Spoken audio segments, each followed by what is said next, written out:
Should you move to Japan for the purpose of training in the martial art that you are engaged in, or is that unnecessary?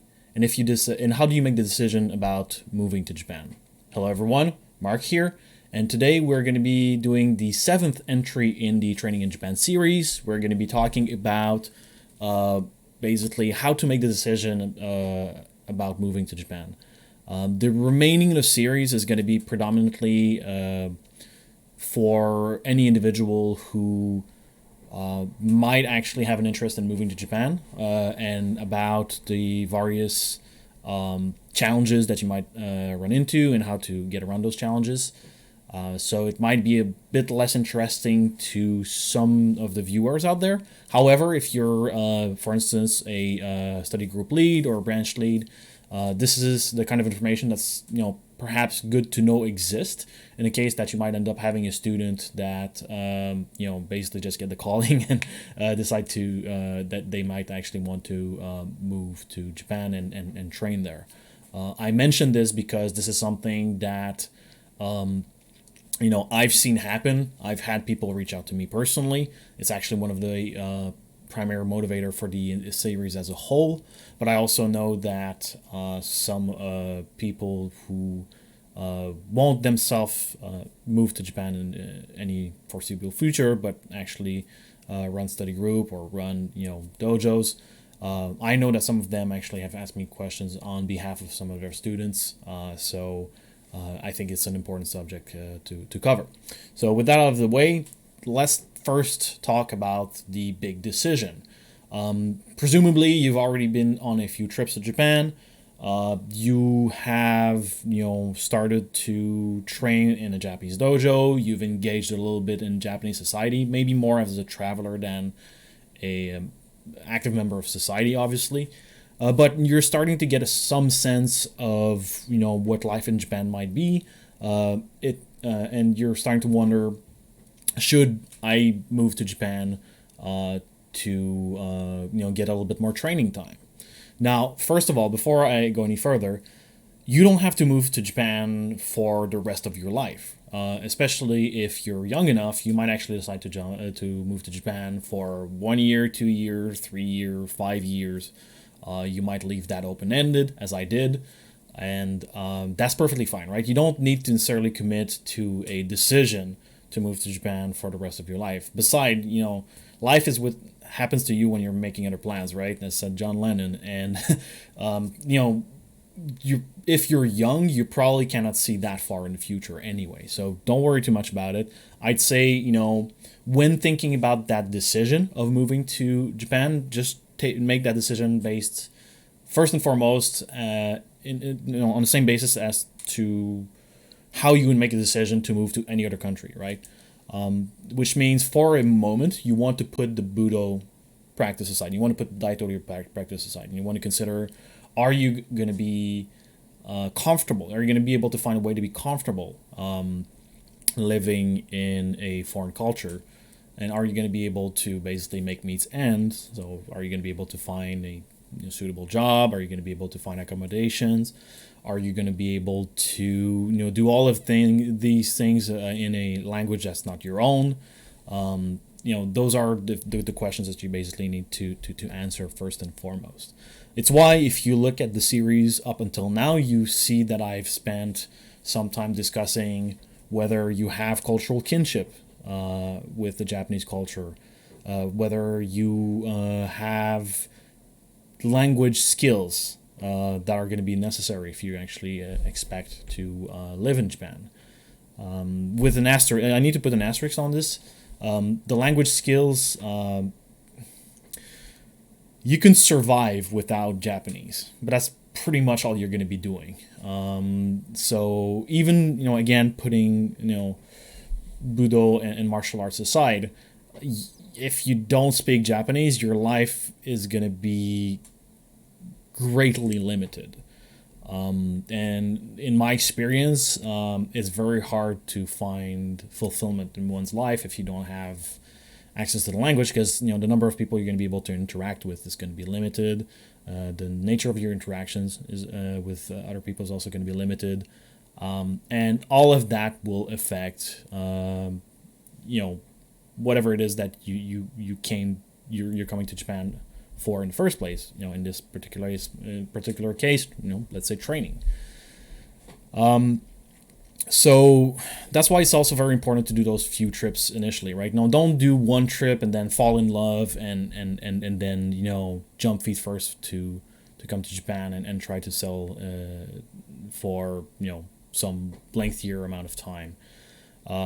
That's probably not going to go well. You need to do enough trips in Japan to start to see that, well, it's not everything is perfect, right? There's no place in the world where everything is perfect. And the question is not about whether you're going to like everything you see. The question is about,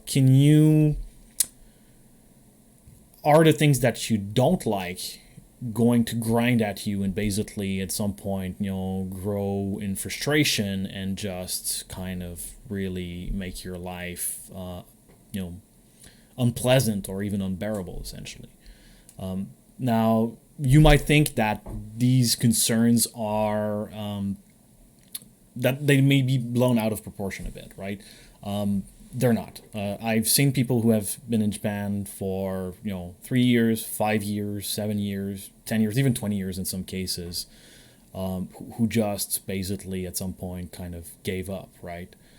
Because there's certain aspect of the culture that they weren't really paying attention initially, that just started to kind of weigh on their shoulder, and it was kind of painful, and it doesn't have to be anything necessarily super negative. Just the way you actually build relationships with people is very different. It can take a lot of time. It can feel very impersonal in the first place, and for some people that's not something that they're going to be comfortable exposing themselves to on a regular basis, on a daily basis, and for an extended period of time.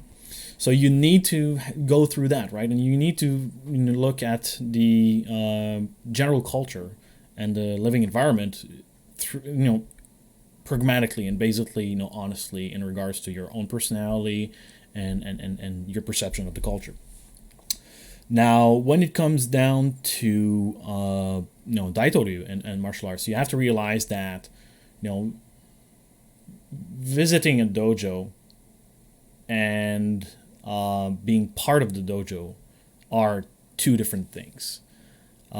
As a foreigner, you're probably going to go through from a perception standpoint, you're probably going to go through a transition phase, right? People are going to see, oh, well, you're here for, you moved to Japan, you're probably going to share that information with people. But, you're still not necessarily, going to see a big change in people's attitude and how they approach you, how the senpais are going to be basically taking you under their wing and so on and so forth. That's probably going to take, anywhere between 6 months to 2 years, depending on your personality, the frequency of training, a whole bunch of stuff like that. So it's fine. I mean, if you're a new Japanese member of Dojo, that's kind of the amount of time it would take anyway. So it's not really a foreigner versus Japanese thing. It's just that, you have to keep in mind that even if you've trained as like a guest at the dojo, that doesn't necessarily serve as doesn't really count in terms of time, right? So you're still gonna have to go through the dojo steps from kind of the beginning, right?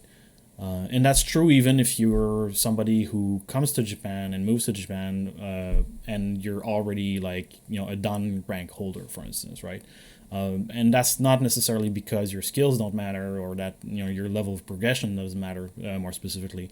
It's just that you're going to have to basically start to blend in the decor and start to kind of adopt some of the idiosyncrasies of the specific dojo you're going to be joining. But should you move to Japan? I mean, that's really anybody's guess. You have to, try to prepare that as well as possible. I think that's really the only thing I want to say here and emphasize. Make sure you spend the right amount of time, the right amount of trips, so that once you take the decision, you feel comfortable with it, and you're gonna, do it in earnest, and you're gonna do all the preparations that are gonna be needed, visa wise, accommodation wise initially. trying to look for a job, and so on and so forth, right? Those are all things that are really important to do.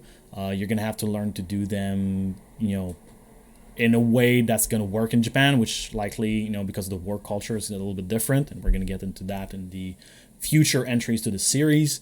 But it's a lot of work, right? So even if you're really passionate about Daito-ryu or martial arts, you need to think about, are you going to be comfortable overall, regardless of your Budo practice, and are you willing to actually put the efforts that are going to be necessary for immigration and so on. That's it for today. In the next entry of the series, I think we will be talking about visa.